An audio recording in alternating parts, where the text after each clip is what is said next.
In the year 1346, the sky over the wealthy, fortified city of Kaffa was quite literally raining dead bodies. Yeah, it's really one of the most visceral, apocalyptic images in all of recorded history. I mean, just picture it. You, as the listener, imagine being in this bustling trading hub on the Crimean Peninsula. The Italian merchants from Genoa have built this incredibly lucrative empire right on the edge of the Black Sea. But outside the city walls, there's this massive Tartar army. Right, led by a Mongol Khan. And they've been laying siege to the city for months. But the siege stalls out. And not because of, like, a military defeat. It's because this mysterious, absolutely terrifying illness is just tearing through the Mongol camp. They were dialed so fast they literally couldn't bury their own dead. Exactly. So in an act of what has to be absolute desperation, the Khan orders his men to load the rotting, infected corpses of their fallen soldiers onto catapults. They just hurl them over the high stone walls. Hoping the sheer, intolerable stench would kill the Christians trapped inside. It's insane. And whether it was the corpses flying through the air or, as modern epidemiology suggests, infected rats just quietly slipping through the cracks in the city gates. While all that chaos was unfolding above, yeah. Right. The result is exactly the same. The biological weapon finds its target. The Genoese merchants inside Kaffa begin to die. And when the survivors inevitably panic, they board their galley ships and flee westward into the Mediterranean. Unknowingly carrying the literal end of the medieval world in their cargo holds. And that right there is the starting point for today's deep dive. We are talking directly to you, the listener who wants to look past, the sanitized timeline of history and really understand the profound, terrifying forces that actually shape human civilization. Because today we are unpacking the greatest natural disaster in human history. The Black Death, a catastrophe that wiped out a staggering percentage of the global population, completely shattered the existing social order, and yet almost unbelievably it seeded the modern era. Our roadmap for this journey is John Kelly's remarkable book, The Great Mortality, an intimate history of the Black Death, the most devastating plague of all time. And what makes Kelly's work so compelling is his reliance on intimate, primary sources. We aren't just looking at cold statistics here. No, we're looking at the letters, the municipal records, the terrified journal entries of actual people who woke up one morning to find their entire reality unraveling. So here's the mission. We're going to trace the complete narrative arc of this phenomenon. We'll start in a remote marmot burrow in the vastness of Central Asia and follow the pathogen along the newly established arteries of global trade. Straight to the crowded ports of Europe. Right.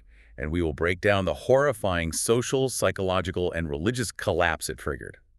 Then we'll examine the counterintuitive economic golden age and technological boom that emerged from the ashes. And finally, we'll dive into a modern scientific whodunit, exploring the fierce academic debate over what this pathogen actually was. Okay, let's unpack this. Well, to truly understand the mechanics of the Black Death, we really have to conceptualize what a plague actually represents to the human psyche. Kelly introduces this beautifully by referencing the Pima Indians of the American Southwest. Oh, right, the wandering sickness. Exactly. They have a concept called oimedam, which translates to wandering sickness. There's this ancient, chilling myth in their culture where a man encounters a tall, black-hatted stranger. And he asks the stranger where he comes from, right? Yes. Yeah. And the stranger points across the Eastern Ocean. When asked what he brings, the stranger says, "I bring death. My breath causes children to wither and die like young plants in the screwy snow. No people who looks upon me is ever the same." Man, it's the perfect encapsulation of a pandemic. It's this wandering, invisible force that irrevocably alters the landscape it touches. It really is. And this specific oimedam, the Black Death, it didn't start in the filthy alleys of London or Paris. It started thousands of miles away, out in the deep Eurasian steppe, in an ecosystem the Russians called the Tarabagan Gardens. Right. So the Tarabagan is a species of marmot. It's like a large ground squirrel native to the really remote regions bordering modern-day Mongolia, China, and Siberia. They were prized for their fur, weren't they? Highly prized. They have this thick, warm fur, but crucially, they are also the natural reservoir for Yersinia pestis, the plague bacillus. And the strain they carry is no joke. Not at all. The specific strain of the bacteria circulating among these Tarabagan marmots is considered by microbiologists to be one of the most virulent on the planet. Wow. But for centuries, this bacteria, the marmots, and the fleas that lived on them existed in this kind of remote, localized equilibrium. The disease would occasionally call the marmot population, but it was essentially biologically quarantined. Right, just by the sheer unpopulated vastness of the inner Asian steppes. Mhm. So the obvious question is, how did the lock on that biological cage get picked? That's the million-dollar question. If it was perfectly isolated out there in the Gobi Desert region, what brought it into contact with human civilization on a global scale? The catalyst was actually climate change. During the 1330s, global weather patterns shifted dramatically. Really? Like how? Well, records indicate that Europe became unusually cold and wet, while the steppes of Central Asia suffered this brutal, decades-long drought. The grasslands just withered. Oh, so the food sources disappeared. Exactly. This sudden desertification forced the nomadic Mongol herdsmen to abandon their traditional, exhausted pasture lands. They were desperate to find water and grazing grass for their horses and sheep, So they pushed deeper into the remote high-altitude territories. right into the Tarabagan Gardens. They migrated directly into the hot zone. And, I mean, these herdsmen had no cultural memory or ecological understanding of the danger these specific marmots posed, Yeah, right? none. They just saw a localized food source and a highly valuable fur they could trade. And we actually have a physical anchor point for this early collision, don't we? Somewhere near Lake Asyk-Kul. Yes, in modern-day Kyrgyzstan, it's a really poignant piece of archaeological evidence. In the late 19th century, a Russian archaeologist was excavating a Nestorian Christian cemetery near the shores of this high-altitude lake. Okay. And he noticed a bizarre anomaly. There was a massive cluster of headstones, and they all dated to the exact same brief period, the years 1338 and 1339. Wow, so a huge spike in mortality all at once. Exactly. And the inscriptions tell a very clear story. One headstone reads, "In the year of the hare, 1339, this is the grave of Kutluk. He died of the plague with his wife Magna Kelka." Kutluk and Magna Kelka, it puts such a devastatingly human face on the very beginning of the curve. They were just an ordinary couple living in a trading settlement. Just going about their lives, yeah. But, a local outbreak in a remote settlement in Kyrgyzstan doesn't automatically equate to a global pandemic. For a disease to swallow a whole continent, it needs a transportation network. And that is where the geopolitical reality of the 14th century becomes the ultimate vector. The Mongol Empire had achieved something completely unprecedented. The Pax Mongolica, right? Yes. They had conquered and unified the vast expanse of the Eurasian landmass, creating the largest contiguous empire in human history. By doing so, they essentially erased the chaotic, dangerous borders that had previously stalled overland travel. They built a superhighway. A superhighway of trade, travel, and communication connecting the east to the west. I look at that Mongol infrastructure, and I immediately see parallels to modern global supply chains. Oh, absolutely. Today, we optimize for extreme efficiency. We build these hyper-connected networks where, like, a microchip from Taiwan or a textile from Bangladesh moves across the globe in a matter of days. But we learned recently that this hyper-efficiency inherently creates systemic vulnerability. If one node goes down or one node gets infected, the entire network carries that disruption instantly. The Mongols basically built the 14th century version of that. They really did. To maintain control over such a vast territory, the Mongols established the YAM, which was this highly sophisticated postal and relay system. Kind of like the Boney Express. Very much like it. Riders could cover over 100 miles a day by constantly swapping exhausted horses for fresh ones at designated relay stations. And alongside the YAM, they built a massive network of caravansaries. Those are the fortified rest stops, right? Exactly. Spaced about a day's journey apart along the Silk Road. Merchants, soldiers, diplomats, and all their pack animals would crowd into these caravansaries every single night. I mean, if you were designing a system explicitly to spread a flea-borne pathogen, you literally couldn't do better than a caravansary. It's the perfect storm. You've got people and pack animals from dozens of different regions crammed into a warm, enclosed space for the night, sleeping shoulder to shoulder, and then they fan out in completely different directions the next morning. Exactly. I have to ask, if the Mongols hadn't secured those trade routes, would the Black Death have just burned out locally in the Gobi Desert? If we connect this to the bigger picture, epidemiology dictates that a pathogen requires a certain population density and movement rate to sustain a chain of infection. So without the Mongol network, It very well might have just wiped out Kutluk's village by Lake Issyk-Kul and then burned out because there's no one left to infect. But the Mongol infrastructure acted as a high-speed, continent-spanning conveyor belt for the bacteria. Just moving from the marmots to the local rats to the fleas to the camels and into the clothing of the merchants traveling westward toward the Black Sea. Right to the gates of Kaffa. Which brings us back to that gruesome scene we started with, the Siege of Kaffa in 1346. The Italian merchants are inside, the Mongol army led by Khan Janabeg is outside. The disease hits the Mongol camp. Right. And we have that account from Gabriel de Mussis, a notary who claimed to have witnessed the events, describing the catapulting of the plague-ridden corpses. It's cited everywhere as the dawn of biological warfare. It is a terrifying narrative for sure, but we need to view it through the lens of modern historical analysis. How so? While scholars like Ole Benedicto have heavily scrutinized de Mussis' account, we have to consider the theological mindset of the era. De Mussis was trying to reconcile a massive contradiction. How could a righteous Christian God allow the gallant Genoese defenders to be infected by a disease brought by a pagan army? The flying corpses provided a convenient explanation.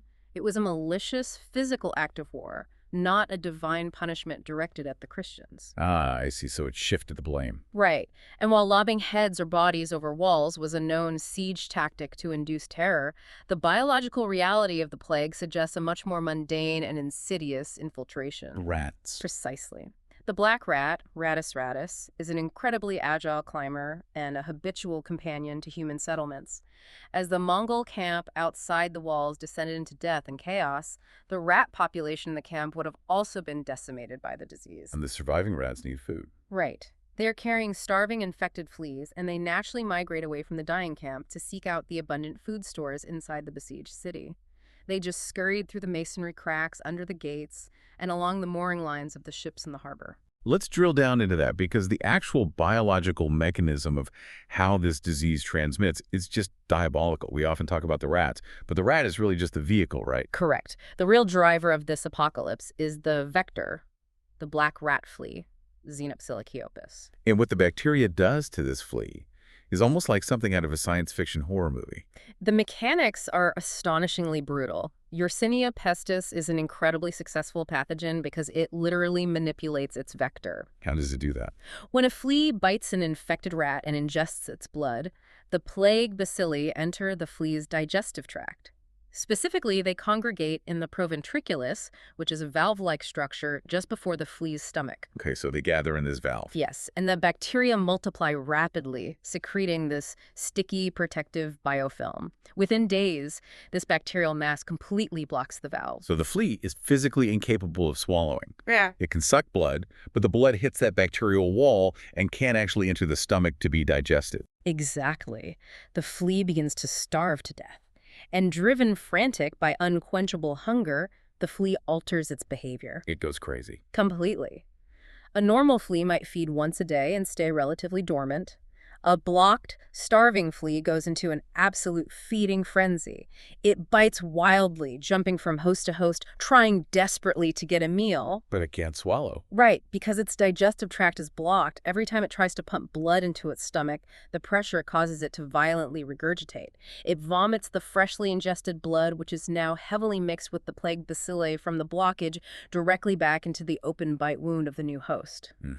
It turns a simple nuisance insect into a biological syringe that is permanently loaded and constantly injecting infected material. That's a perfect way to describe it. And when the disease burns through the rat population because the rats die from the plague, just like humans do, these starving, frantic fleas realize the rats are getting cold. And fleas need a warm-blooded host. So they abandon the dead rats and look for the next available heat signature. Which is us, the humans. Yes. Once the rats inside Kaffa started dying in massive numbers, the fleas moved to the Genoese merchants, the soldiers, and the families living in the city. And the outbreak inside the walls was swift and devastating, so the Genoese realized the city is lost. In the spring of 1347, the surviving merchants, terrified out of their minds, run for the harbor. They board their galleys, pull up the anchors, and set sail for the Mediterranean. Desperate to escape to Italy, they think they're leaving the nightmare behind. But they don't realize that the grain sacks they loaded for the voyage are just teeming with infected rats and starving fleas. And this leads to the terrifying phenomenon of the ghost ships. Because the journey from the Black Sea to the Mediterranean takes weeks. Right. By October 1347, a fleet of these Genoese galleys limped into the port of Messina on the island of Sicily. The local chronicler, Michele da Piazza, recorded their arrival. What did she say? He wrote that the mariners carried a disease right in their bones, so infectious that if anyone so much as spoke to them, he was infected with a deadly sickness and could not avoid death. Wow. You try to put yourself on one of those ships during the voyage? A sailor complains of a fever. A day later, he's in pure agony. A day after that, he's dead, and they are throwing his body overboard. Then 2 more sailors get sick. Right. By the time they drifted into the harbor at Messina, the ships were essentially floating charnel houses. The locals went to the docks to see who had arrived, and they were greeted by the most horrific physical symptoms imaginable. It was not a gentle drifting away. No, let's walk through what this disease actually did to the human body, because it was an agonizing, humiliating death. The hallmark symptom, the one that struck absolute terror into the medieval mind, was the gavocciolo, or what we call a bubo. That's the swelling, right? Yes, a massive swollen lymph node. Hmm. Depending on where the infectious flea bite occurred, the bacteria would drain into the nearest regional lymph node, usually in the groin, the armpits, or the neck. The node would fill with bacteria, immune cells, and dead tissue, swelling to the size of an egg or sometimes even an apple. The skin stretched taut, turning red, and then a purplish black as the tissue necrotized. And the pain was reportedly just mind-shattering. John Kelly notes accounts where the victims couldn't even bear the weight of a linen sheet resting on the bubo. They would freeze in these bizarre, contorted postures. Yeah, like arms held out rigidly or legs splayed just to prevent any friction against the swelling. And alongside the buboes, victims suffered from extreme hemorrhagic symptoms. The bacteria caused internal bleeding, which manifested on the surface of the skin as dark, irregular blotches. They called those God's tokens, didn't they? They did because their appearance was an absolute guarantee of impending death. Furthermore, the disease caused a profound breakdown of the body's systems, leading to a truly unbearable stench. Right, medical writers from the period claimed that the sweat, breath, urine, and excrement of the afflicted emitted an odor so putrid it was physically nauseating to even be in the same room. Now, what we just described is bubonic plague, the flea-borne variant. But there is a massive twist in the biology here that explains the sheer velocity of the catastrophe. The plague didn't just stay in the lymph nodes. No, it did not. In a certain percentage of victims, the bacteria overwhelmed the lymph system and spilled into the bloodstream, eventually reaching the lungs. This created a secondary variant, pneumonic plague. And that changes everything. Once the bacteria heavily infect the lung tissue, the disease mechanism completely changes. The victim develops severe pneumonia, coughing violently and expectorating blood. And the moment that happens, the rat and the flea are removed from the equation entirely. It becomes directly contagious from human to human. Precisely. Every time a pneumonic victim coughs, they expel thousands of aerosolized droplets loaded with Yersinia pestis. If a healthy person inhales those droplets, the bacteria settle directly into their lungs. They bypass the lymph system completely. Exactly, meaning they rarely develop buboes. Instead, they rapidly develop primary pneumonic plague. And while untreated bubonic plague had a mortality rate of roughly 60%, pneumonic plague in the medieval era was essentially a death sentence. Basically 100% fatal, right? Between 95 and 100%, yes. And death often occurred within 24 to 72 hours of exposure. The accounts from Italy in early 1348 describe people going to lunch, feeling perfectly healthy, and being dead before dinner. It was incredibly fast. The initial wave that hit Messina and then rapidly spread to the mainland port of Genoa and into mainland Europe seemed to be explosively mnemonic. The speed is almost impossible to comprehend. It hits Sicily in late 1347. By the spring of 1348, it's devastating mainland Italy, France, and crossing the Pyrenees into Spain. By the summer, it's in southern England. Over the next few years, it moves like a tidal wave across the entire continent, pushing into Scandinavia, reaching the frozen settlements in Greenland, and sweeping deep into Russia. It's staggering. We are talking about an era where the absolute maximum speed of travel was a horse galloping along a dirt road.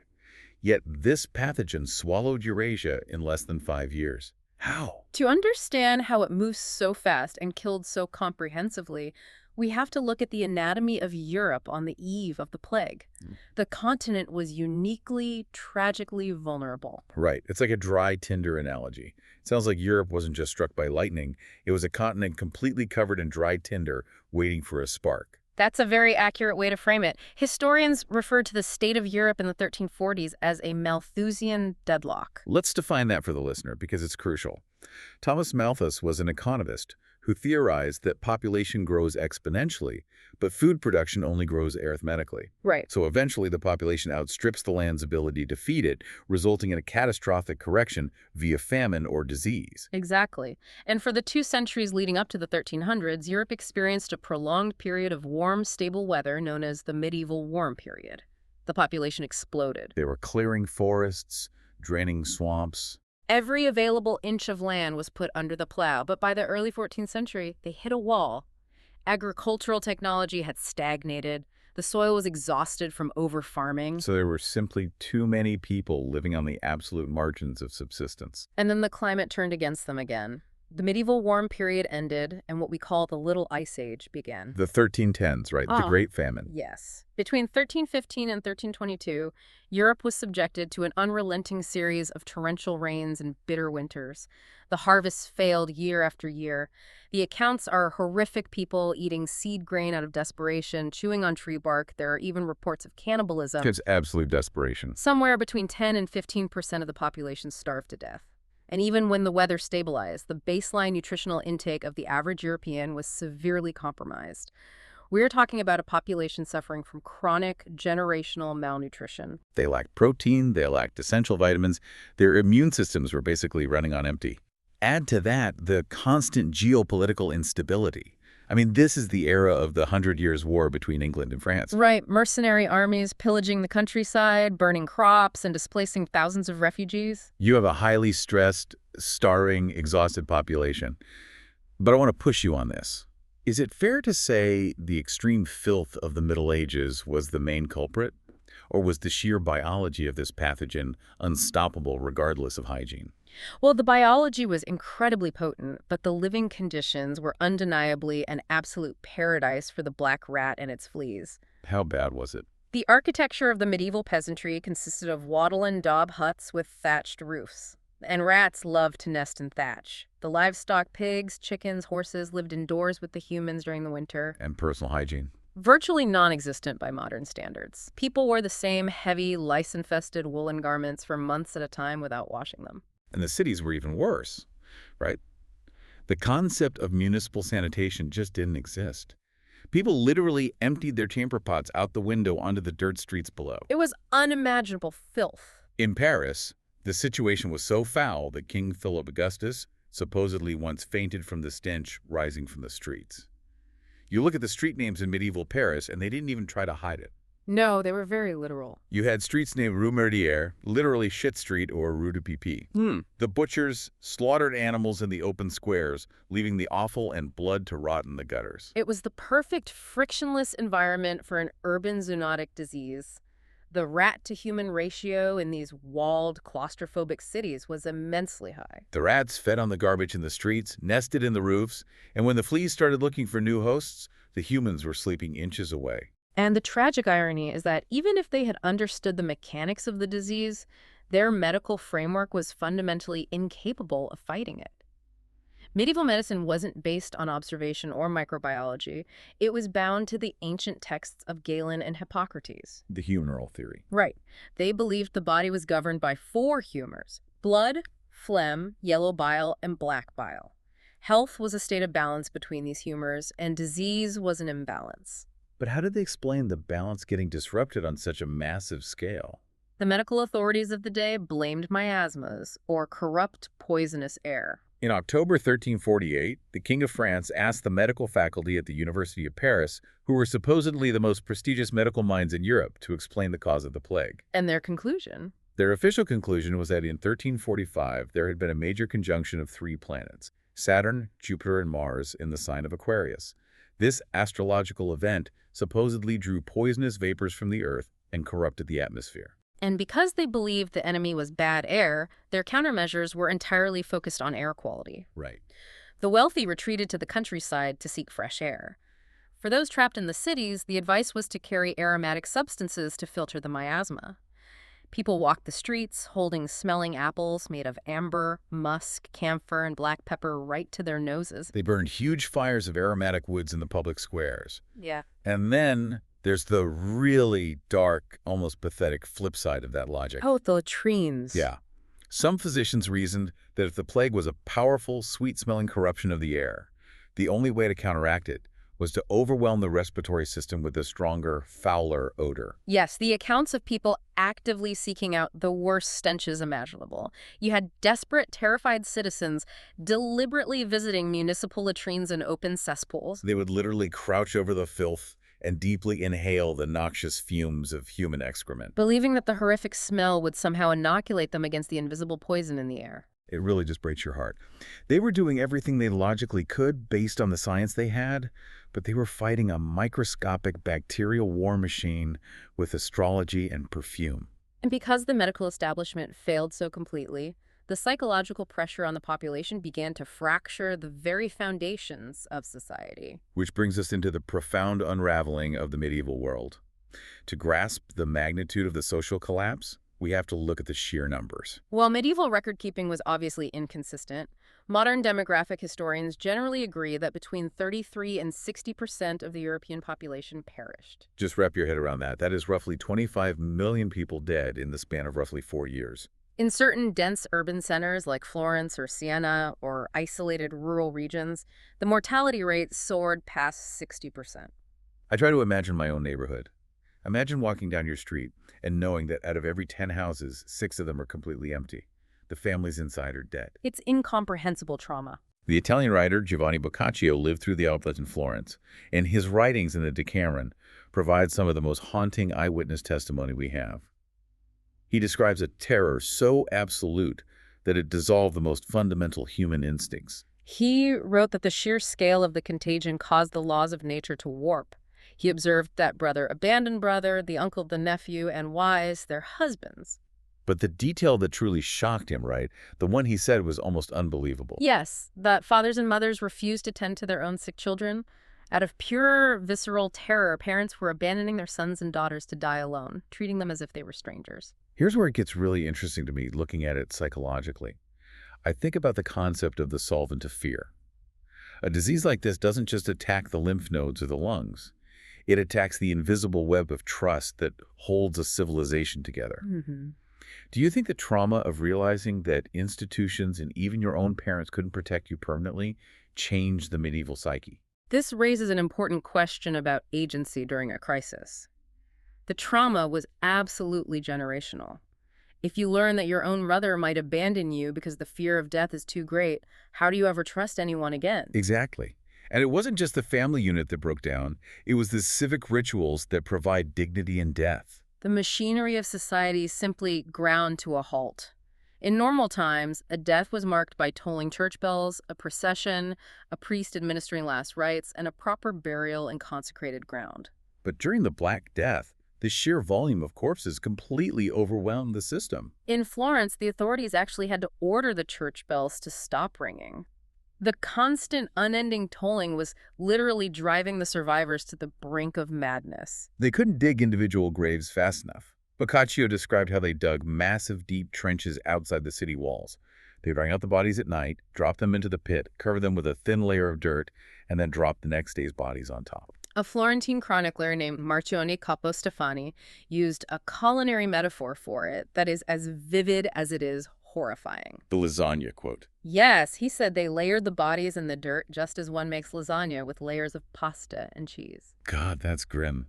And the desperation extended deeply into the spiritual realm, too. For a medieval European, dying without confessing your sins and receiving the last rites from a priest meant risking eternal damnation. But the clergy were dying at an astonishing rate. Priests who bravely visited the sick rooms to administer the sacraments inhaled the pneumonic droplets and died right alongside their parishioners. Entire monasteries were wiped out because communal living guaranteed maximum transmission. The panic over dying unshriven was so intense that the institutional church had to break its own rules. In England, the Bishop of Bath and Wells, Ralph of Shrewsbury, realized there were simply no priests left. So he issued an emergency mandate. He did. He stated that if a dying person could not find a priest, they were permitted to make their final confession to a layman, an ordinary person, or, shockingly for the time, even to a woman. The theological firewall was breached by sheer necessity. When a society is subjected to that level of apocalyptic stress, human behavior bifurcates into the absolute extremes of nobility and depravity. We see incredible, quiet heroism on one side. Definitely. In Paris, at the Hôtel Dieu hospital, the nursing nuns worked in an environment saturated with pneumonic plague. They knew perfectly well that tending to the dying meant certain death for themselves. Yet they stayed. They stayed. When one group of nuns succumbed, a fresh group would step in to replace them, willingly accepting a martyr's death to provide comfort. And in Avignon, Pope Clement VI's personal physician, Guy de Chauliac, recognized the immense danger but refused to flee. He stayed in the infected city, deliberately observing the disease, treating patients, and painstakingly recording the symptoms. Fully expecting to be killed by his own research, he actually contracted the disease but miraculously survived. But for every act of quiet heroism, there was a public display of mass hysteria. The psychological toll of believing that God was unleashing a targeted punishment on humanity led to profound radicalization. This is the origin of the flagellant movement. Right, the guys with the whips. Yes. They were lay movements, primarily erupting in Germany and Central Europe. Thousands of men formed highly organized brotherhoods. They believed that the only way to avert the plague was to endure the punishment God intended for humanity. So they would march from town to town, stripped to the waist, moving in silent procession. And once in the town square, they would form a circle, drop to their knees, and rhythmically beat their own backs with heavy leather scourges embedded with iron spikes. Just physically whipping the flesh off their own bodies, chanting hymns, crying out for mercy, and the townfolk would gather around weeping, treating these men as living martyrs. But the psychological fervor of the flagellants had a dark, dangerous edge. When self-mutilation didn't stop the dying, the terror sought an external target. The need to blame someone for the invisible killer led to one of the most shameful chapters in European history. Sociologically, when a community faces an incomprehensible threat, there is a powerful urge to find a tangible enemy. The scapegoat mechanism activates. Across Europe, horrific, systemic anti-Semitic pogroms erupted. Wild rumors began to circulate that the plague was not a disease, but a vast international conspiracy orchestrated by the Jewish population to destroy Christendom by secretly poisoning the wells and springs. And it is vital to state clearly that we are reporting this as the tragic historical reality of fear-driven violence. The Jewish communities, often living in segregated quarters, were dying of the plague at the exact same rate as the Christian population. But the terror blinded the masses to logic. The violence was systematic and brutal. In places like Toulon, Basel, Strasbourg, and countless towns across the Holy Roman Empire, Jewish communities were rounded up. They were tortured until they offered false confessions of poisoning wells. Entire populations were forced into wooden buildings and burned alive or massacred in the streets. It's horrifying. And the institutional response to this violence reveals the limits of power during a crisis. Pope Clement VI, sitting in Avignon, was horrified by the massacres. He issued 2 papal bulls explicitly condemning the violence, right? He did. He logically pointed out that the plague was striking areas where no Jews lived and that Jews were dying right alongside Christians. He ordered the clergy to protect the Jewish communities. But the Pope's words were completely ignored. The central authority of the church had collapsed under the weight of the plague. Local mobs and even local magistrates proceeded with the executions regardless of papal decrees. It demonstrates a profound fracturing of the medieval mind. The unquestioned authority of the Church, which had held Europe together for 1,000 years, was fatally undermined because it could neither explain the disease, cure the afflicted, nor control the behavior of the survivors. We see that same fracturing in the concept of civic agency. Different cities reacted to the trauma in completely different ways. You look at a place like Sicily, and the population essentially surrendered. The chronicles describe a paralyzing fatalism, people just sitting in their homes waiting for the end. But then you look at a city like Venice. Venice is a fascinating case study in administrative resilience. The Venetian Great Council didn't succumb to fatalism. They immediately mobilized to manage the crisis. They established a committee of noblemen to act as a municipal health board. They authorized the funding of new burial sites on outlying islands to keep the corpses out of the city. They instituted strict inspections of arriving ships, essentially pioneering the concept of maritime quarantine. Did it save Venice from the plague? No, the death toll was still catastrophic. But the act of fighting back, the administrative infrastructure they built in 1348, became the blueprint for modern public health systems.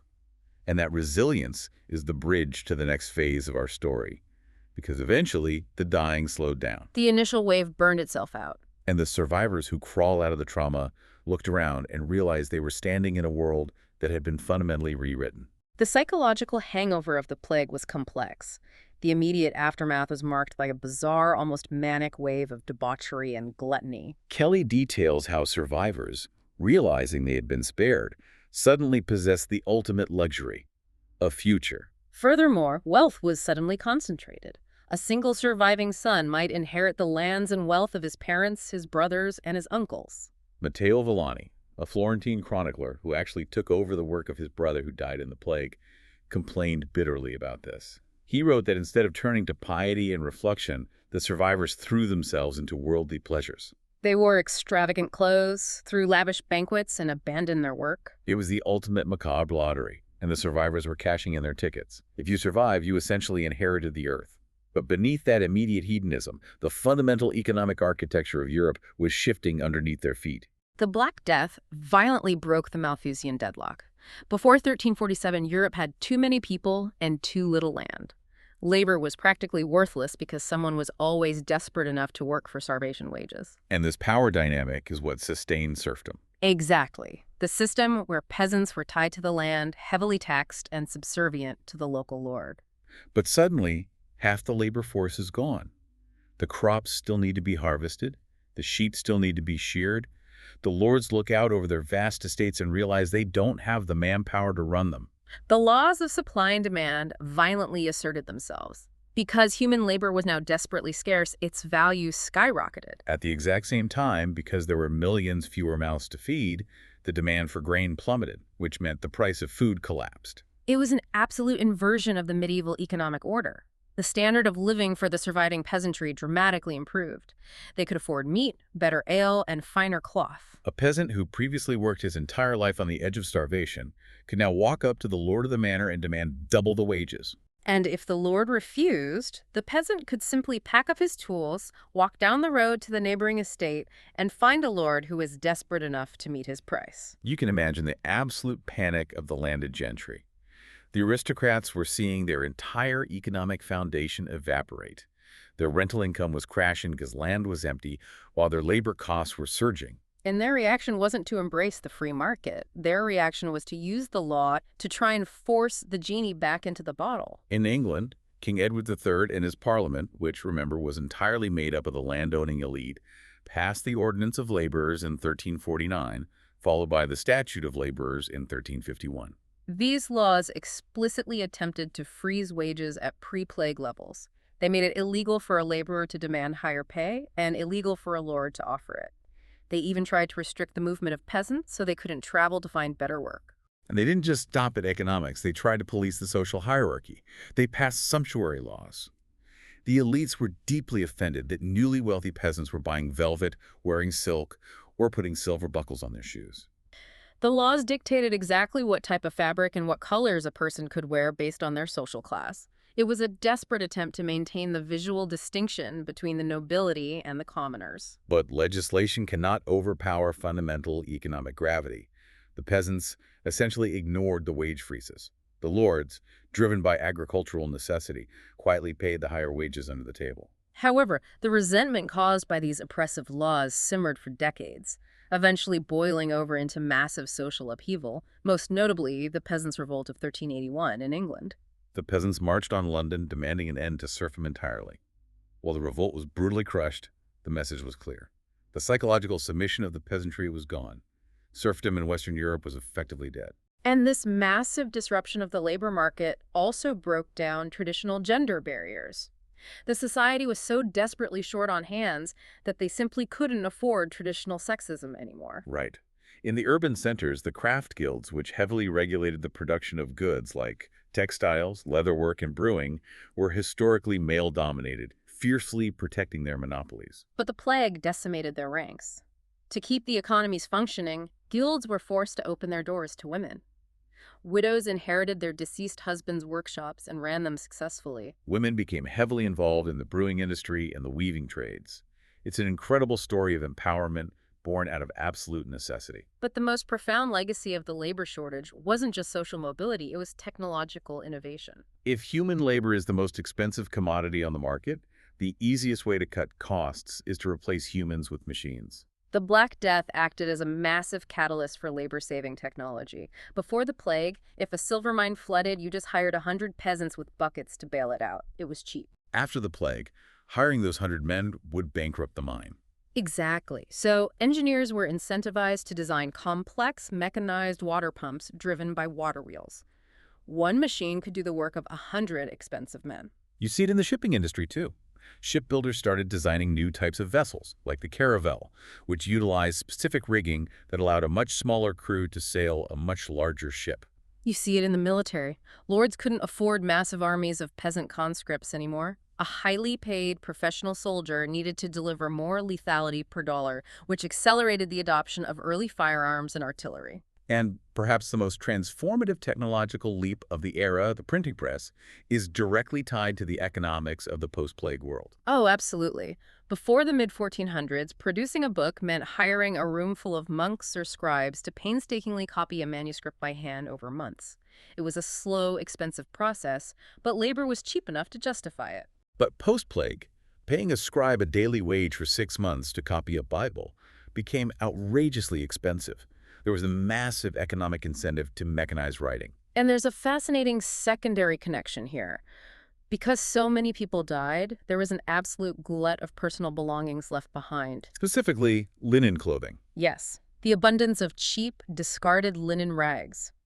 Paper mills were able to purchase these rags for next to nothing, pulping them to create high-quality, inexpensive paper. Wow, so you have the economic demand for mechanized writing driven by high labor costs, combined with the sudden availability of cheap raw materials for paper. This confluence of factors set the perfect stage for Johann Gutenberg to develop the movable type printing press in the 1440s.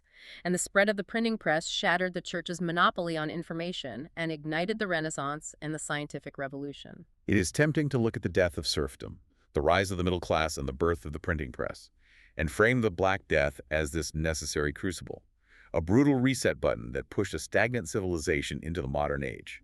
It's easy to call this a golden age in hindsight. Right. But I want to push back on the romanticization of this era, because for the people living through the 14th and 15th centuries, it certainly didn't feel like a golden age.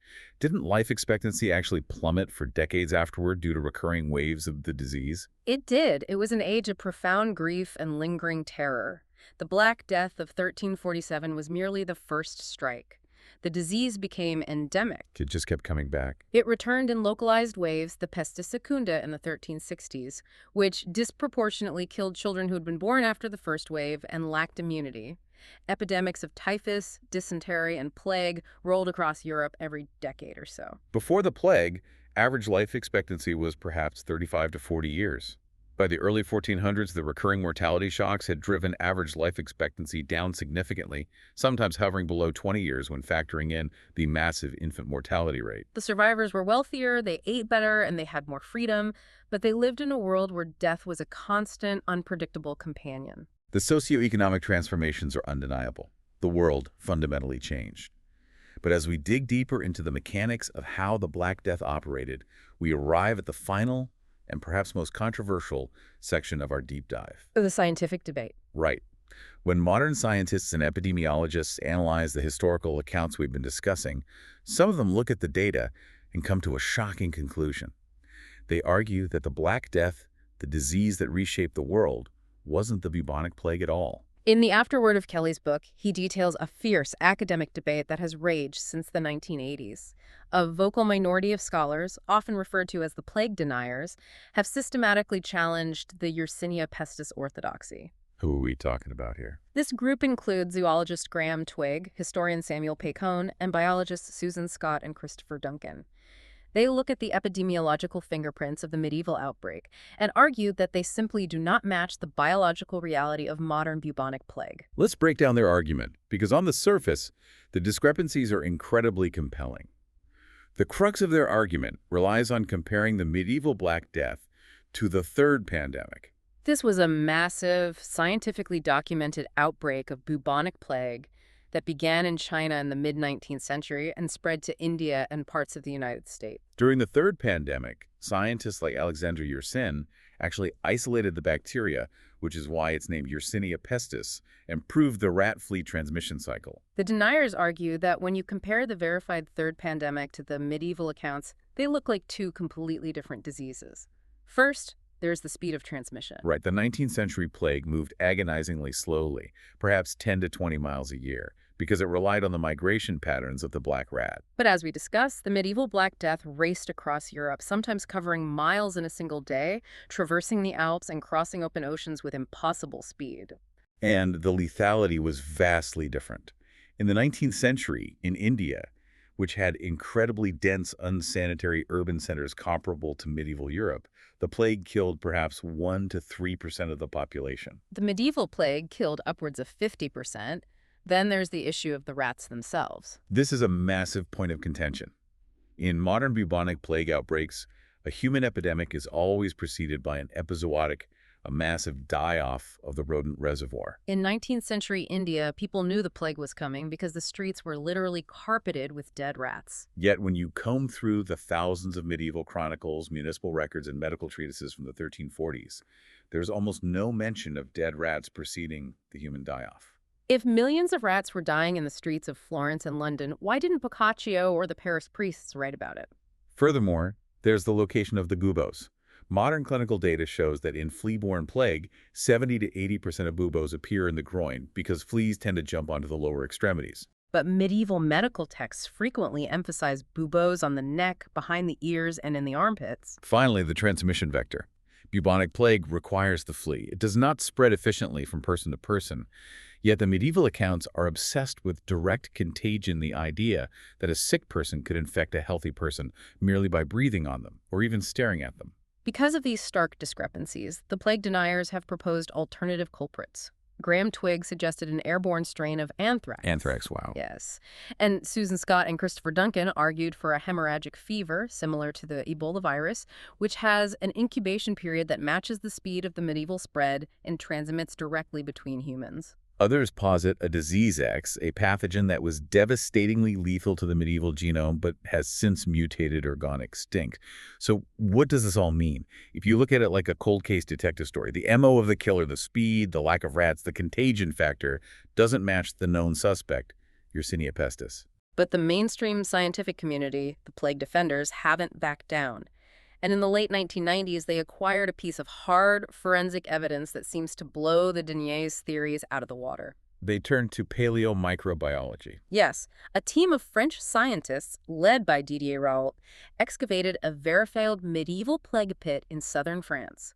They extracted the teeth from the skeletons. Because the dental pulp chamber inside a tooth acts as a hermetically sealed time capsule. Exactly, preserving DNA from pathogens that were circulating in the victim's bloodstream at the time of death. When they amplified and sequenced the DNA fragments found in that 14th century dental pulp, they found the unmistakable genetic signature of Yersinia pestis. They found the suspect's fingerprints at the scene of the crime. For most microbiologists, that ended the debate. The Black Death was the bubonic plague. But that still leaves us with a massive paradox. Right. If the DNA proves it was Y. pestis, how do we explain the fact that it acted like a completely different supercharged killer? How do we reconcile the DNA with the missing rats and the impossible speed? What's fascinating here is that reconciling this paradox requires us to understand that pathogens are not static. They are highly adaptable evolutionary machines. There are a few theories that bridge the gap. Okay, let's hear them. The first is a return to the Tarabagan Gardens of Central Asia. The specific strain of Y. pestis that circulates in those marmots is highly pneumotropic, meaning it has a biological affinity for lung tissue. So instead of primarily manifesting as bubonic plague, this marmot strain naturally defaults to pneumonic plague. Exactly. If the initial spark of the pandemic was a highly pneumonic strain, it fundamentally changes the math. Pneumonic plague spreads rapidly from human to human via coughing. It doesn't require a rat die-off. It moves at the speed of human travel, which explains the lightning-fast spread across the trade routes. And medical anthropologist Wendy Orant builds on this idea, suggesting that the pathogen went through a temporary evolutionary shift. When this virulent lung-targeting strain hit the incredibly dense, unwashed populations of European cities, it adapted. It essentially became a humanized disease, optimizing itself to transmit efficiently from human to human without needing the rodent reservoir. Alongside the mnemonic theory, there is another vector that completely bypasses the rat problem. Pulex irritans, the human flea. Oh, unlike the rat flea, which prefers rodents and only bites humans out of desperation. The human flea thrives directly on human bodies and in human clothing. And given the state of medieval hygiene, people wearing the same unwashed wool for months, sleeping tightly packed in the same beds, the European population was absolutely covered in human fleas. Precisely. If a victim developed a high enough concentration of bacteria in their bloodstream, a human flea could feed on them, jump to the person sleeping next to them, and transmit the disease. This human-to-human via flea transmission cycle operates entirely independently of the rat population. It accounts for the speed of the spread, the lack of dead rats in the streets, and why buboes frequently appeared on the neck and armpits areas where clothing is tightest and human fleas tend to congregate. It's an incredible exercise in retrodiagnosis. We are trying to solve a 700-year-old epidemiological puzzle using fragmented DNA and chronicles written by medieval monks who thought Jupiter aligning with Mars was corrupting the atmosphere. But the core lesson here is the sheer adaptability of the pathogen. Yersinia pestis is a survivor. It manipulated the marmot, it manipulated the rat flea, it utilized the Mongol trade routes, and it may have adapted to utilize human fleas and human lungs to maximize its spread. If the plague adapted to become a humanized superspreader in the 1300s, what's stopping a modern bacteria from doing the exact same thing today? And that biological adaptability is why epidemiologists continue to study the Black Death with such intensity. The mechanics that allowed a localized rodent disease to shatter a continent are not relegated to the past. The variables have changed, but the equation remains the same. Which brings up a profoundly sobering thought. If a bacteria in the 1340s could exploit a rudimentary Pony Express system and wooden galley ships to conquer the known world in 4 years, what is stopping a modern pathogen from exploiting our modern infrastructure? Today, we don't have the Mongol yam. We have international airports. A newly mutated, highly transmissible virus doesn't take 4 years to cross the globe. It takes 24 hours in the cabin of a commercial jet. The vulnerability of a hyper-connected society is the enduring lesson of the Great Mortality. The Mongols unwittingly built a superhighway for a pathogen, and our modern globalized economy is built on an exponentially faster, denser version of that exact same architecture. We have covered a monumental amount of history today. We tracked this invisible killer from the arid steppes of Inner Asia, watched it hitch a ride on the greatest military and trade network of the era, and witnessed it breach the walls of Kaffa, We felt the terror of the ghost ships arriving in Sicily. bringing a disease that literally tore the fabric of European society to shreds, turning parents against children and inciting horrific violence against marginalized communities. But we also witnessed the incredible resilience of the human species. The trauma of the Black Death fundamentally dismantled the oppressive, stagnant systems of the medieval world. It shattered serfdom, elevated the value of human labor, and forced a society to innovate, ultimately laying the economic and technological foundations for the Renaissance, the printing press, and the modern world we inhabit today. It forces you to reflect on the immense fragility of the systems we rely on, but also the deep, interconnected endurance of humanity. We are the descendants of the survivors. We inherited the world they rebuilt from the ashes. I want to leave you, the listener, with a final thought to mull over. We began this deep dive talking about how history isn't always a slow climb up a staircase. Sometimes the staircase is blown to dust, and we are forced to leap over the abyss. If the absolute unimaginable devastation of the Black Death was the brutal, necessary catalyst required to force human civilization out of the Malthusian deadlock and into the modern age, what current global crisis might be secretly acting as the painful birth pangs of our next great leap forward?